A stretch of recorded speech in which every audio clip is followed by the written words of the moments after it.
بسم الله الرحمن الرحيم. اللهم صل وسلم وبارك على سيدنا محمد وعلى آله وأصحابه أجمعين.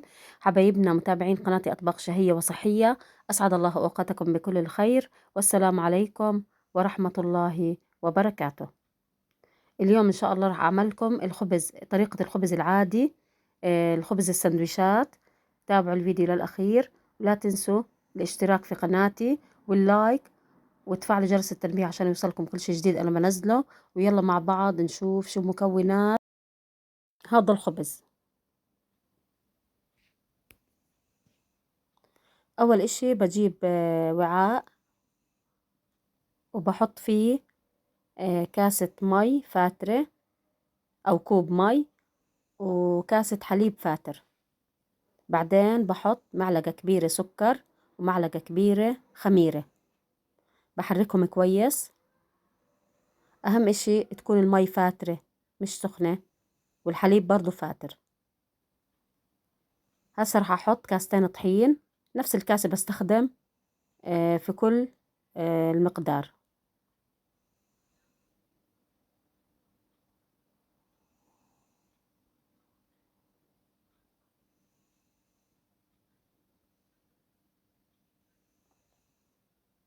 هسه بتركه 10 دقايق يخمر،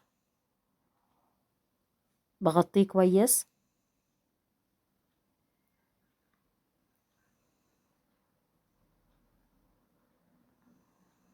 هون بعد ما تركته 10 دقايق،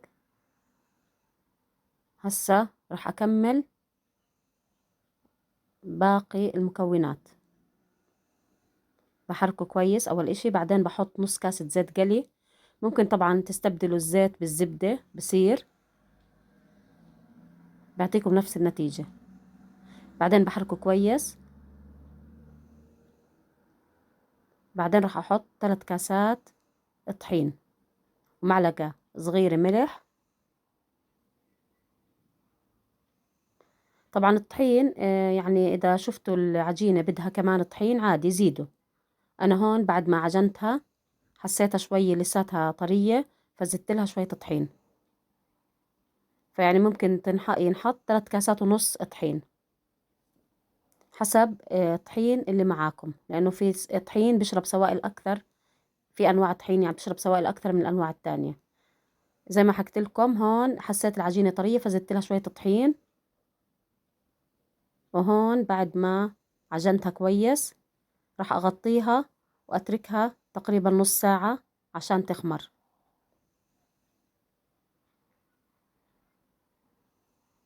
بتغطوها كويس. هون بعد نص ساعة راح أول إشي أرش في الصينية شوية طحين عشان العجين معاي ما يلزق، وراح أقطع العجين لقطع صغيرة حسب يعني الحجم اللي بدكم إياه للسندويشات.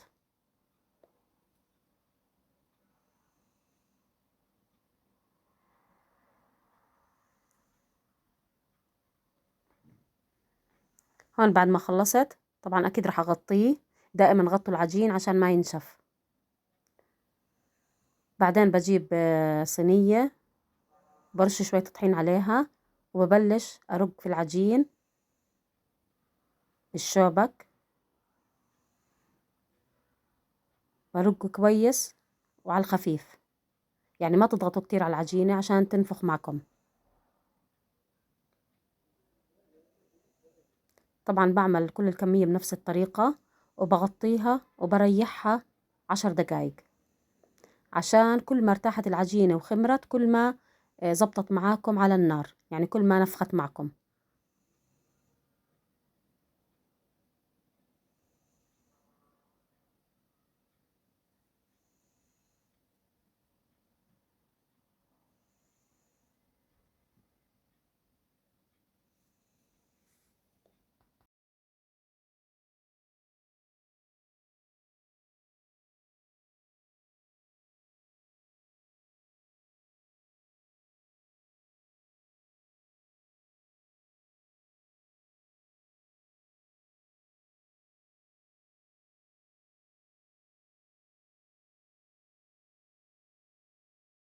هون بعد ما خلصت غطيت العجينة وتركت 10 دقايق.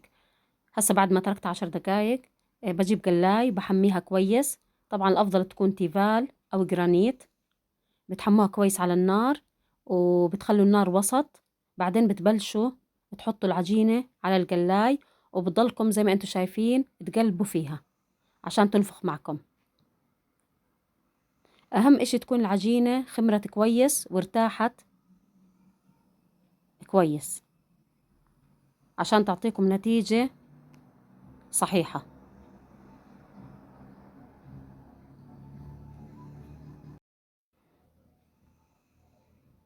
طبعا بتعملوا كل الكمية بنفس الطريقة.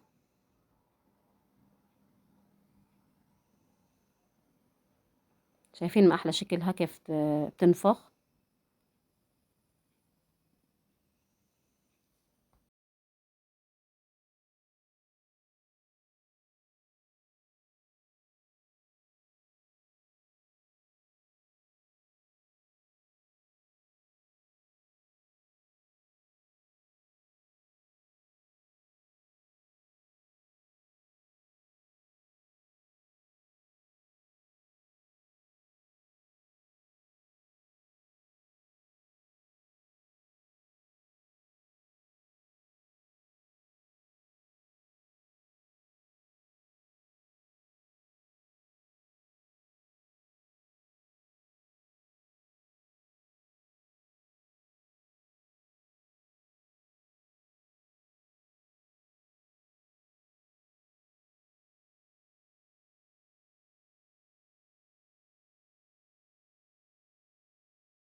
وهيك بنكون خلصنا كل الكمية. شايفين ما أحلى شكله. هسه رح أفتح لكم إياه، يعني بسهولة بفتح معكم ومستوي وكتير طبعا طري.